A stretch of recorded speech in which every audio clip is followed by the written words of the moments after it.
So there's people out there that say, hey, that has a bad wheel bearing. You want to know how to find out? You jack the sucker up like so. Put on a glove so you don't get all nasty because tires are gross. We all know this. Watch.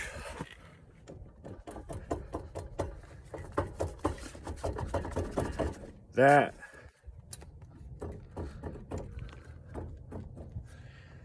is one bad wheel.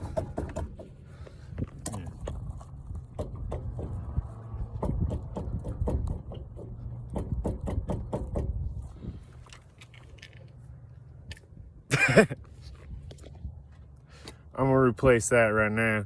I got the part right there.